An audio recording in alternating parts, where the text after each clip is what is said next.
Hace algunos años leí acerca de un empresario que compró el basurero de la ciudad en donde vivía. Era un enorme terreno que había sido rellenado con basura. Habiendo comprado el basurero, el hombre trajo enormes camiones llenos de tierra que fueron botando encima de la basura mientras unas compactadoras y otras aplanadoras iban presionando y nivelando la tierra hasta que el basurero desapareció por completo y solo se veía un hermoso, enorme y bien nivelado terreno. Luego comenzaron a trazar calles y aceras y muy pronto ese terreno se convirtió en un hermoso lugar, con casas de diferentes estilos arquitectónicos, hermosos jardines, bien iluminadas calles, un parquecito central con atractivas fuentes de burbujeantes aguas, juegos infantiles y, en fin, todo lo necesario para que fuera un codiciado vecindario. Rápidamente la gente compró las casas y por un buen tiempo todos estaban realmente felices de vivir en esa subdivisión de la ciudad. Pero un día las calles comenzaron a desnivelarse, las aceras se rompían, los pisos de las casas comenzaron a hundirse, las paredes se partían, puertas y ventanas se desnivelaban y los techos se abrían y se hundían. Y una por una las casas fueron abandonadas. Esa hermosa subdivisión se convirtió en un cementerio de paredes destruidas y de escombros, y la gente de las otras subdivisiones que permanecían estables comentaban y decían: desde el principio esa subdivisión comenzó mal. Fue construida sobre un basurero. ¿Sabe que hoy tenemos hogares construidos de la misma manera? Por eso el tema del mensaje de hoy es una base para la familia. Por favor, busque el capítulo 5 de Mateo, desde el verso 31. También fue dicho: cualquiera que repudia a su mujer, dele carta de divorcio. Pero yo os digo que el que repudia a su mujer, a no ser por causa de fornicación, hace que ella adultere, y el que se casa con la repudiada comete adulterio. Vayamos ahora al capítulo 7, verso 24. Cualquiera pues que me oye estas palabras y las hace, las compararé a un hombre prudente que edificó su casa sobre la roca. Estamos viviendo en medio de una tragedia nacional, la tragedia de los hogares construidos sobre basura ética y moral, los matrimonios desechables. La gente se casa buscando un ideal que muy pronto se convierte en una carga, por lo cual se busca un nuevo ideal que termina siendo una nueva carga, y así el círculo vicioso es interminable. Para muchos matrimonios fracasados, la solución más rápida es el divorcio. Casi se ha vuelto un estilo de vida. Pero toda la angustia, la desesperación, el infierno emocional que viven quienes se divorcian, afectan a los hijos de los divorciados y a las familias inmediatas de los divorciados. Y es como consecuencia por no obedecer la palabra de Dios. El plan y propósito de Dios para el matrimonio es hasta que la muerte los separe. Un día le pregunté a mi esposa: Joyce, ¿me amarás cuando esté envejeciendo y pierda mi atractivo? Y ella, veloz como un rayo, me contestó: ya lo estoy haciendo. Jamás se une en matrimonio pensando que si no es como usted lo soñaba, se divorcia. Y aunque el matrimonio fue hecho en el cielo, tenemos que vivirlo aquí en la tierra. En una importante revista leí lo siguiente: el panorama nacional está lleno de las víctimas de la epidemia de divorcios. Ex esposas criando a sus hijos solas, ex esposos tratando de empezar una nueva vida y sin embargo seguir tratando de ser un buen padre para sus hijos, a quienes solo ven días específicos. Mientras tanto, los hijos tienen que vivir entre sus padres que están en guerra. Realmente trágico, ¿no le parece? En una encuesta estudio realizado entre 60 familias de clase media, se descubrió que solo el 10% de los excónyuges dijeron que después del divorcio habían tenido relativo éxito mejorando sus vidas. Solo el 10%. En nuestros días, el divorcio se ha convertido en una horrible epidemia que explica el porqué de tantas vidas destrozadas, que producen hogares destrozados, que producen vidas destrozadas, que producen hogares destrozados, y parece que esto no tiene fin. Necesitamos aprender de la palabra de Dios cómo romper este círculo vicioso y poner fuertes fundamentos para la familia. ¿Qué dice Dios al respecto? Busque Malaquías 2:16. Jehová, Dios de Israel, aborrece el repudio. Aquí la palabra repudio significa dejar de lado, separar por fuerza, divorciar. Al hablar de un firme fundamento para la familia, quiero que veamos tres cosas. Primero, el diseño de Dios para el matrimonio. Lo que Jesús dijo en los versos 31 y 32 de Mateo 5 tiene un pasaje paralelo en Mateo 19, comenzando con el verso 1. Aconteció que cuando Jesús terminó estas palabras, se alejó de Galilea y fue a las regiones de Judea al otro lado del Jordán, y le siguieron grandes multitudes, y los sanó allí. Entonces vinieron a él los fariseos tentándole y diciéndole: ¿es lícito al hombre repudiar a su mujer por cualquier causa? Había un maestro, un rabino en esos días llamado Eliao, que enseñaba que un hombre podía divorciarse de su mujer si ella no sabía cocinar, o si ella hablaba demasiado y en voz alta, o si ella decía palabras descomedidas a los padres de él. Y lo que realmente los fariseos le estaban preguntando a Jesús era: ¿estás de acuerdo con la enseñanza de Eliao? La respuesta de Jesús les dijo: ¿no habéis leído que el que los hizo al principio, varón y hembra los hizo? De paso, quiero decir que Dios está en contra de la moderna idea del unisex. Cuando Dios creó a la primera pareja, al hombre le hizo bien hombre y a la mujer bien mujer. Y dijo: por tanto dejará el hombre a su padre y a su madre y se unirá a su mujer y serán una sola carne. Y el Señor Jesús en Mateo 19:6 termina cualquier discusión sobre este asunto al decir: por tanto lo que Dios juntó, no lo separe el hombre. ¿Cuál es el plan de Dios para el matrimonio? Usted puede contratar al mejor constructor del mundo y pedirle que le construya una casa. Pero si él no sabe lo que es una casa, no podrá construirla, sin que importe cuán buen carpintero o constructor es. Uno puede tener los hijos más maravillosos del mundo y decir: voy a construir un hogar cristiano, o voy a construir un hogar como Dios lo diseñó. Pero si usted no sabe lo que Dios diseñó, ¿cómo va a construirlo? Así que, ¿cuál es el diseño, el plan de Dios para el matrimonio? En el capítulo 19 de Mateo hay 3 versos claves. Y como usted bien lo sabe, un verbo es una palabra activa. Esos verbos son dejar, unirse y ser. Cualquier consejería matrimonial tiene que girar en torno a esos 3 verbos activos. Todos los problemas matrimoniales se derivan de un mal entendimiento de estos verbos. De paso, note que Jesús está citando aquí del libro del Génesis. Cuando Dios dice: por tanto dejará el hombre a su padre y a su madre, está hablando de la prioridad en el matrimonio. El matrimonio es la más alta de todas las relaciones humanas, y la relación entre marido y mujer debe ser el lazo más fuerte que la relación entre padres e hijos. Tal vez muchos no estén de acuerdo conmigo en este punto, pero recuerde que yo solo estoy repitiendo lo que Dios dice en su palabra. La relación entre marido y mujer debe ser la más firme, la más fuerte relación sobre la tierra. Cuando usted está criando a sus hijos, ¿sabe cuál es su trabajo como padre, como madre? Es darles a sus hijos alas para cuando tengan que abandonar el nido.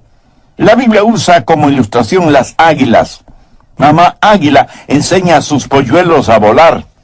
No les enseña a buscar alimento, les enseña a volar. Ve el paralelismo. Los padres sabios prepararán a sus hijos para cuando tengan que volar solos. Nuestros hijos hoy en día no necesitan estar tan cómodos en el hogar. Mamá águila traerá el alimento para sus críos por un tiempo, pero llega el momento en que ella, batiendo sus poderosas alas, los empuja fuera del nido. El aguilucho aterrado cae velozmente, pero a medio camino hacia abajo se acuerda que tiene alas y las mueve vigorosamente y descubre que puede volar. ¿Sabe lo que muchos de nosotros hacemos como padres? Decimos: oh, yo no quiero que mis hijos sufran lo que yo sufrí. Yo quiero que tengan lo que yo no tuve. Muchas veces yo mismo tuve que hacerme la pregunta: ¿les estoy dando a mis hijos solo lo que mis padres no pudieron darme? ¿O les estoy dando también las cosas que mis padres sí me dieron?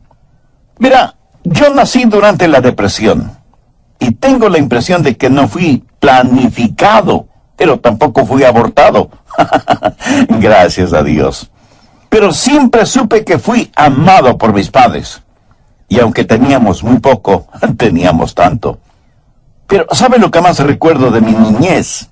Los buenos tiempos que teníamos como familia, porque teníamos tan poco. A veces mi papá, porque no había trabajo, decía, bueno, vámonos de pesca. Y pasábamos casi todo el día en una islita, cercana a las playas de Palm Beach en la Florida.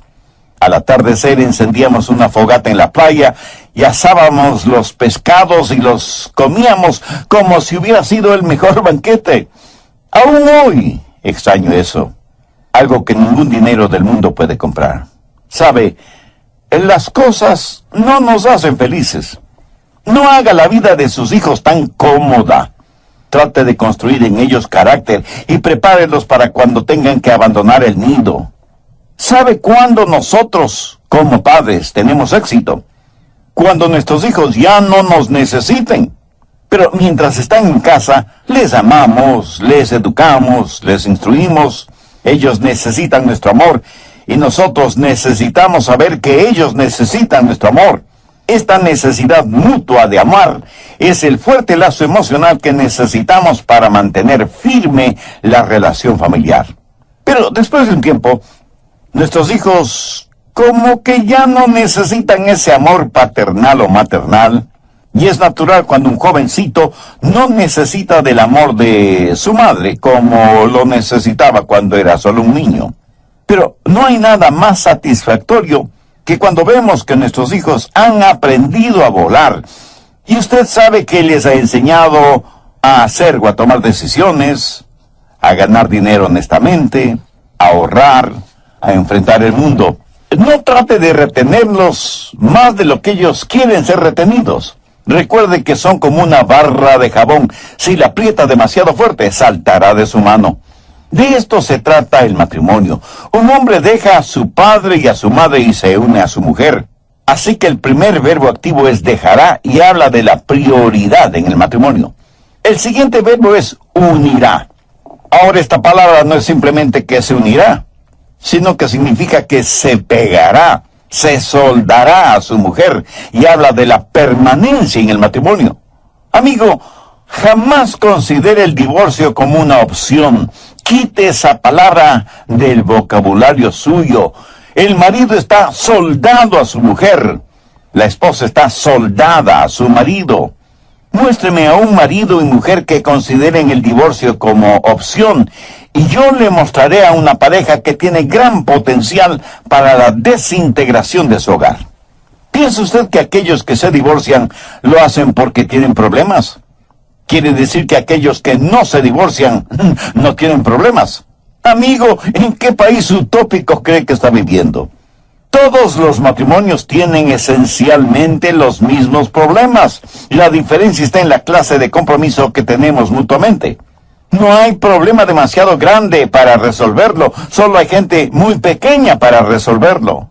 Todos tenemos problemas, pero llega el momento del verdadero compromiso cuando decimos, me uniré a mi mujer. El tercer verbo activo es ser, y serán una sola carne. Escúcheme, esto significa mucho más que sexo o la unión sexual. Significa ser una sola carne en lo físico, lo psicológico y lo espiritual. El ser una sola carne físicamente es para la procreación y la multiplicación. Dios le dijo a Adán y a Eva, fructificad y multiplicaos y llenad la tierra. En nuestros días está como fuera de moda el tener hijos, olvidándonos que los hijos son herencia del Señor. ¿Cuál es la disculpa? El querer una casa más lujosa, o el más moderno carro, o unas soñadas vacaciones en un crucero, etc. Que Dios tenga misericordia de usted si así piensa. Otros dicen, los hijos hacen pobre a un hombre rico. Pues lo han entendido al revés, pues los hijos hacen rico a un hombre pobre. El hombre rico no puede llevarse su riqueza al cielo, Yo tendré a todos mis hijos en el cielo porque son herencia del Señor. Lo de ser una sola carne psicológicamente tiene que ver con la comunicación mutua. Las más profundas necesidades emocionales y espirituales del hombre son realizadas en la mujer y las de la mujer en el hombre. Dios dijo que no era bueno para el hombre estar solo. Así que la mujer no solo debe ser la esposa, sino también la mejor amiga del hombre y su amante en el mejor sentido de la palabra. Y ser una sola carne en lo espiritual es para comunión. Si esposo y esposa no se comunican, se desintegran. No hay nada más precioso y valioso que el ver a un hombre y a una mujer unidos en matrimonio. Son una sola carne en lo sexual, lo psicológico y lo espiritual, y juntos aman a Dios. Ese es el plan divino para el matrimonio. Ese es el plan diseñado por Dios mismo. En esta serie Edificando sobre la Roca, en el programa anterior, comenzamos a estudiar una base para la familia, basado en Mateo 5:31 y 32 y Mateo 7:24, y vimos el primero de 3 puntos importantes. Primero, el diseño de Dios para el matrimonio. Espero que tenga su Biblia a la mano y un cuaderno para tomar notas. Bien, entonces prosigamos. Segundo, la permanencia en el matrimonio deseada por Dios. En Mateo 5:31 y 32, Jesús hace referencia a Deuteronomio 24 para poner en evidencia lo que el deseo de Dios es en la permanencia en el matrimonio. Y Jesús permitió, escuchó bien, Jesús permitió, no ordenó, el divorcio por una sola razón: fornicación, adulterio. Veamos Mateo 19 desde el verso 5. Y dijo Dios: por esto el hombre dejará padre y madre y se unirá a su mujer, y los dos serán una sola carne. Así que no son ya dos, sino una sola carne. Por tanto, lo que Dios juntó, no lo separe el hombre. Le dijeron: ¿por qué pues mandó Moisés dar carta de divorcio y repudiarla? Él les dijo: por la dureza de vuestro corazón. Moisés os permitió repudiar a vuestras mujeres, pero al principio no fue así. En otras palabras, Jesús estaba diciendo que el divorcio nunca fue parte del plan de Dios para el matrimonio, y que si Moisés lo permitió, fue debido a la dureza del corazón del hombre.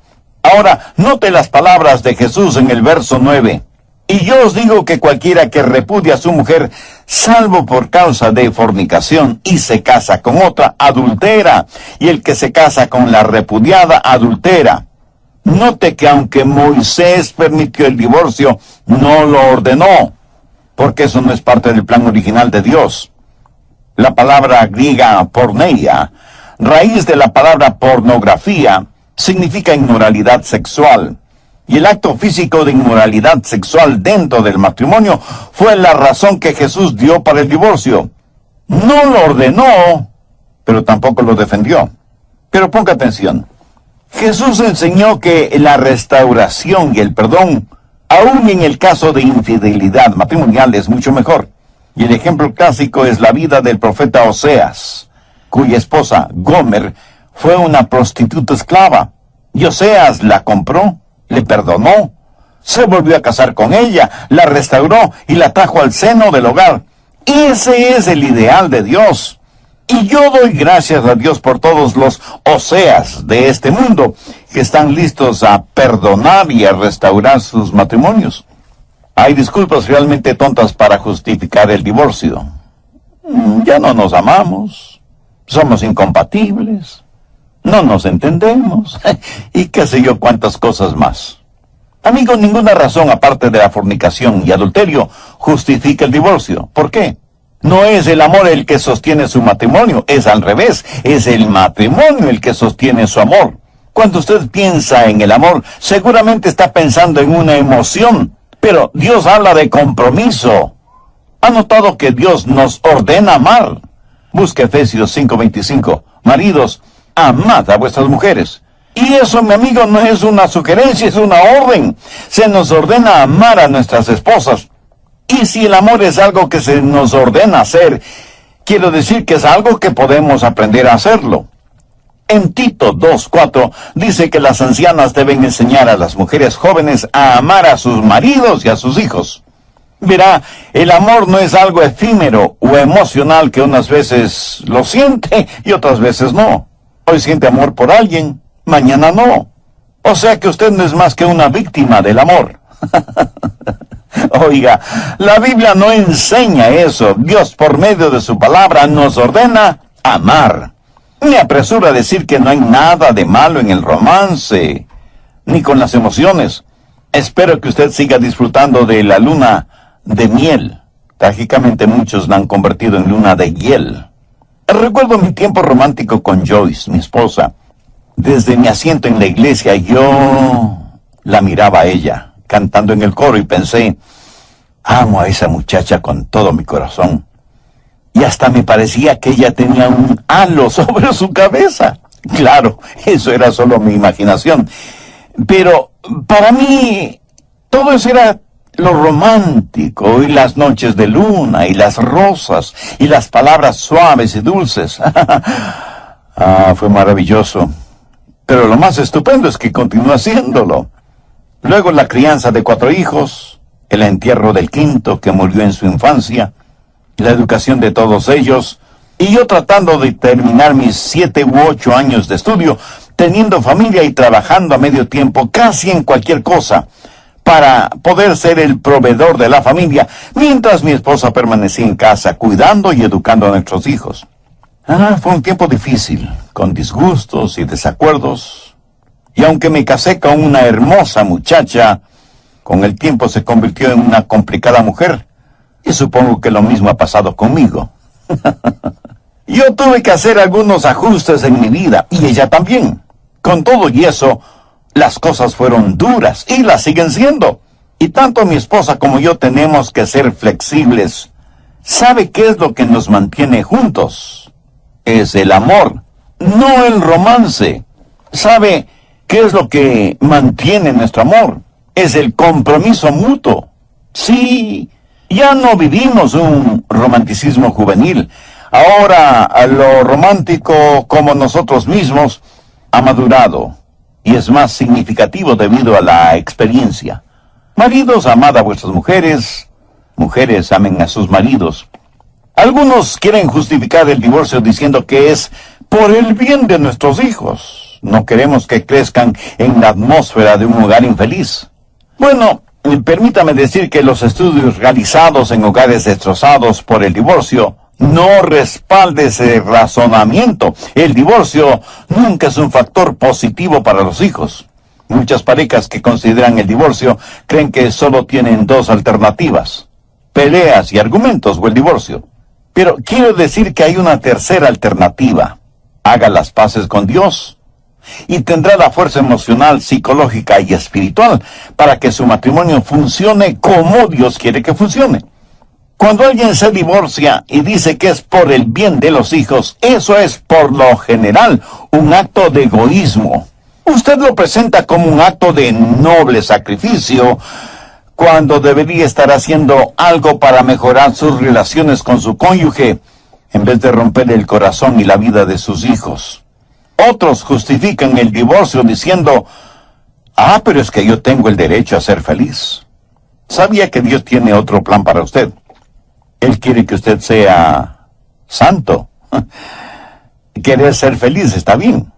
Pero cuando la búsqueda de la felicidad es su primordial meta en la vida, está cometiendo el más grande acto de egoísmo que terminará, aunque usted no lo crea, en la más grande infelicidad. Usted no vive en aislamiento, y cuando se casó, usted hizo un voto sagrado frente a su cónyuge. Así que no solo es su felicidad, sino también la de su esposo o esposa. Además, usted hizo ese voto delante de Dios, y su voto a Dios es más importante que su felicidad. Usted quiere ser feliz, y puede serlo, si es que obedece a Dios. Y hay quienes tratan de darle un tinte espiritual al divorcio y dicen, Dios me está guiando en este asunto, Dios quiere que me divorcie. Escúcheme, Dios nunca, nunca, nunca, nunca se va a ir en contra de su propia palabra. Nunca. Y Él no va a hacer una excepción para usted, se lo aseguro. Y si usted me dice, pero pastor, mi matrimonio está en tremendas dificultades.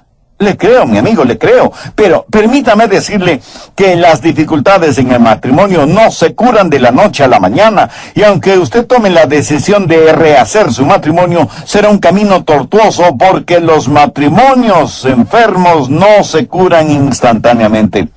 Sin embargo, la dirección de su matrimonio puede ser cambiada de inmediato. Quiero decir, usted comienza a ir en la dirección correcta. Tomará tiempo el que llegue a donde debe llegar, pero por lo menos sabe que está yendo por el camino adecuado. Por medio de la consagración y la sumisión de su voluntad, la dirección de su matrimonio, de su hogar, puede ser cambiada de inmediato. Siendo de su matrimonio usted lo considera negativo, prefiere destruir el 90% positivo, en vez de tratar de mejorar el 10% negativo. Cambie lo que pueda cambiar, y acepte lo que no pueda cambiar, y pida la ayuda de Dios. Tercero, la declaración de perdón de Dios para los matrimonios fracasados. Mateo 6:12. Y perdónanos nuestras deudas, como también nosotros perdonamos a nuestros deudores. Escuche con atención lo que voy a decir. No estoy tratando de poner un sentimiento de culpa en nadie que se ha divorciado y se ha vuelto a casar. De ninguna manera. Dios es un Dios de perdón y de gracia. Y si usted ha fracasado y su matrimonio está irreparablemente roto y se ha vuelto a casar y ya tiene un nuevo hogar, el agua derrama a los divorciados y divorciadas como a ciudadanos de segunda categoría en el reino de los cielos. Es algo incomprensible que si un criminal preso se salva espiritualmente en prisión, sale de la prisión al púlpito a predicar el evangelio. Y nos maravillamos de lo que Dios ha hecho en esa persona. Pero si alguien se divorcia irreparable y definitivamente, le tratan como si a la gracia y el perdón de Dios no pudiera alcanzarle.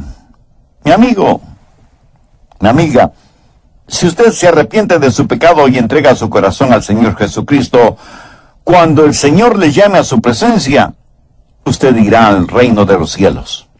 Romanos 8:1 dice, ahora pues ninguna condenación hay para los que están en Cristo. Primera de Juan 1:7, la sangre de Jesucristo su Hijo nos limpia de todo pecado.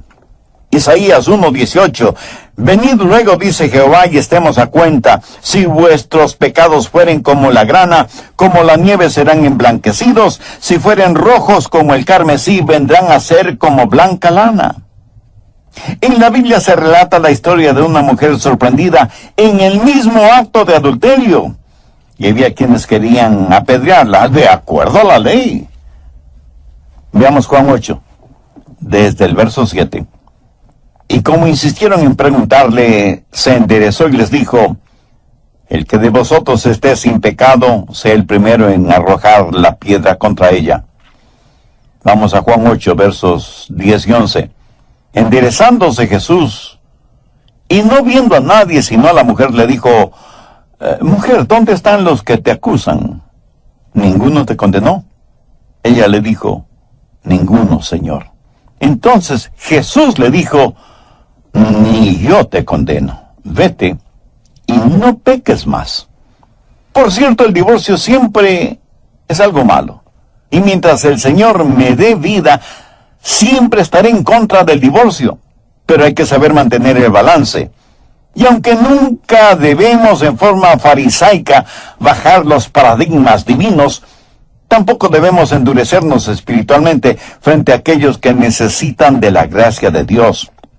El divorcio es como un peligroso precipicio, y nosotros como cristianos individualmente y como iglesia colectivamente debemos construir una alta y fuerte muralla para que la gente no se caiga al precipicio. Pero para aquellos que logran lanzarse a ese abismo, debemos tener en el valle una ambulancia para brindar ayuda y primeros auxilios a quienes al caer quedarán muy mal heridos. Debemos de tratar de salvarles la vida. Si usted está casado y Jesucristo no es la cabeza de su hogar, tome esa decisión ahora mismo para que tenga un hogar bíblico, para que pueda mantener sus votos matrimoniales hasta que la muerte le separe. Si usted está divorciado o divorciada y fue por su culpa, pídale a Dios.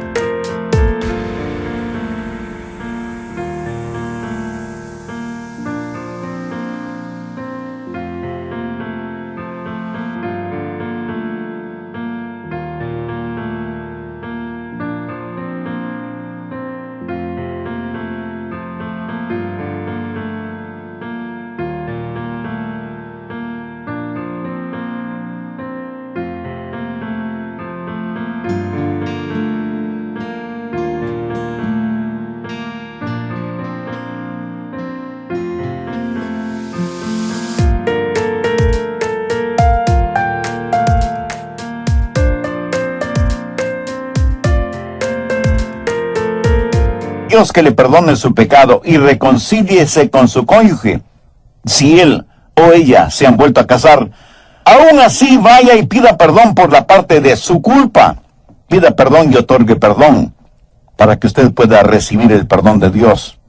Si usted se ha divorciado contra su deseo y es víctima de las malévolas estratagemas de otro u otras personas, pídele a Dios que quite de su corazón esa raíz de amargura y perdone a esa o esas personas, aunque ellas no se arrepientan por el mal que le hicieron. Perdónalas en su mente, en su corazón, en su espíritu, y entregue totalmente su vida al Señor, porque el que me escucha este mismo momento está atravesando por graves problemas matrimoniales y está pensando en el divorcio. Por favor, no lo haga. Más bien, sumérjase en la palabra de Dios, obedezca la palabra de Dios, y el Dios de la palabra le ayudará a restaurar su matrimonio y su hogar. Y si usted tiene un bendecido hogar cristiano, recuerde que el mejor testimonio que puede dar al mundo es eso, su matrimonio y su hogar. Deje que su hogar, construido sobre la roca firme que es Jesucristo, brille en medio de la oscuridad. Eclesiastés 4:12 dice: cordón de 3 dobleces no se rompe pronto. Eso quiere decir un esposo y una esposa bajo el señorío de Jesucristo. Ese es un cordón de 3 dobleces que el diablo no podrá romper. Mi oración es que Dios selle en su corazón este mensaje, y que si hay corazones, vidas que necesitan ser sanadas y hogares que deben ser restaurados, lo sean mediante la ayuda de Dios.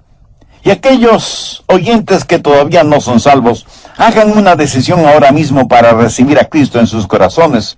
Si usted sabe que hay una dimensión espiritual que está fallando en su vida y en la vida de su familia, sepa que esa dimensión tiene un nombre específico: Jesucristo.